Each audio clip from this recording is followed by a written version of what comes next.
রাধে রাধে বন্ধুরা, আমার পুজো টুজো সব করে নিয়েছি। পুজো টুজো করে ঠাকুরের বাটা টাটা সব পরিষ্কার করে রেখে দিয়েছি। এবারে আমি রান্না হয়ে গেছে আজকে।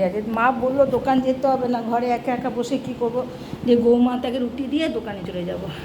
আজকে আমি করেছি মুসুরি ডাল টক দিয়ে, এই যে কচুলতি করেছি, বেগুন ভাজা করেছি, লঙ্কা ভাজা। আমাদের তো আলু ভাতে প্রত্যেক দিন দিতে হবে, না তো মা খেতে পারবে না। মাকে মাছ করো যাই করো, আমার মাকে আলু ভাতে দিতেই হবে। ওই জন্য আলু ভাতে, এই যে ভাত হয়ে আছে, ভাত আলু ভাতে সব করে দিয়েছি। মা পরে খেতে আসলে মাখবে, এখন মাখলে ভাল লাগবে না খেতে। এই যে রান্না আজকে আমাদের এই রান্না হয়েছে। 3 জন তো খাবো, ওই জন্য বেশি কিছু রান্না করি না। কেউ খাওয়াই দিয়ে দোকান চলে যেতে পারে। রান্নাঘর সব পরিষ্কার হয়ে গেছে, রান্নাঘর দুয়ার সব পরিষ্কার করে নিয়েছি। এবারে মা বললো যেতে হবে না, থাক। যেহেতু বৃষ্টি পড়ছে, আমাদের এখানে খুব বৃষ্টি হচ্ছে। আপনাদের ওখানে বৃষ্টি হচ্ছে কিনা কমেন্ট করে জানাবে।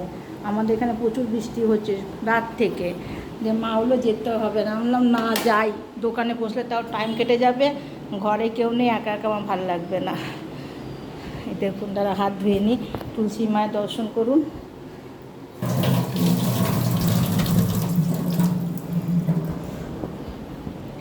যে আমাদের তুলসী মার গাছ কি সুন্দর হয়েছে। তুলসী মা দেখুন, একদম ছোট্ট পাড়া মা এনেছিল, ছোট্ট পাড়া তুলসী মা এনেছিল। তুলসী মাটা এখন কি সুন্দর হয়েছে দেখুন।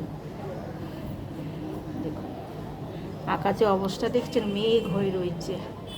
দেখুন পুরো আমরা বাজারের উপরেই আমরা থাকি, আমাদের নিচে সব কিছু পাওয়া যায়। দেখছেন পুরো বাজার মার্কেট উপর থেকে আপনার ঠিক দেখাতে পাচ্ছি না। আপনারা ভালো থাকবেন, সুস্থ থাকবেন। রাধে।